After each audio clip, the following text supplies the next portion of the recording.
Bonjour les jeunes, aujourd'hui j'aimerais vous proposer de varier vos trajectoires de balles sur le chipping, même un chipping un peu long qui pourrait être un petit wedging à une vingtaine de mètres par exemple. C'est-à-dire avec des balles basses spinées quand même bien entendu, balles standard et une balle plus haute. Pour cela, il y a plusieurs éléments que vous pouvez varier dans votre swing et bien entendu c'est au départ que l'on peut ajuster ça avec un placement de la balle, bien sûr. La balle basse sera un peu plus à droite, mais pas trop. Ne venez pas ridiculement mettre la balle complètement à gauche, donc à droite, pardon, excusez-moi. Donc la balle un peu plus au pied droit. La balle standard serait toujours au pied droit, mais un petit peu moins. Donc on a le manche en avant, là encore un petit peu plus, qui ferme le lobe dès le départ.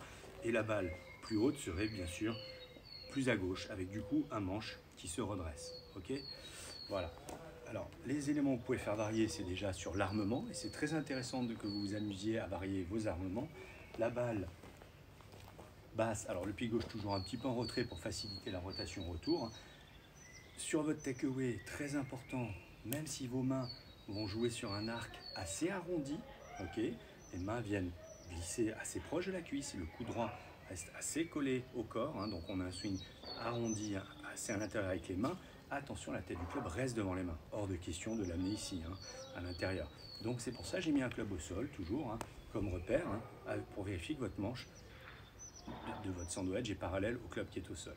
Ok, donc l'armement pour la balle basse, on va favoriser une face qui regarde vraiment le sol et un poignet plutôt bombé. Voilà. La balle standard, elle sera à peu près comme ceci, c'est-à-dire pas exactement verticale, là c'est déjà ouvert, vous le savez, mais parallèle au plan, voire très légèrement ouvert, donc quand même un petit angle au poignet ou plat. Et ensuite, le club ouvert, on ferait vriller le club sur lui-même. On peut aller plus haut, là je vous montre l'étape intermédiaire. Donc on a le dos de la main gauche qui nous regarde. Si on va plus haut, il nous regarde toujours. La face du club nous regarde même, là. Et là on a la face du club plutôt vers le ciel. Ok, ça c'est pour l'armement. Le retour, l'incidence va se retrouver à l'impact. C'est-à-dire que, bien sûr, la balle basse, on va plutôt chercher les mains en avant, évidemment, pour fermer le loft. La balle standard, les mains seront en avant, mais un peu moins. Et comme la balle haute, on a la balle plutôt au pied gauche, et bien le manche du club va revenir plutôt à la verticale. Dans tous les cas, bien entendu, on s'amuse à sentir que la semelle glisse bien sur le sol comme il faut, c'est-à-dire quand même dans la zone de la balle légèrement après.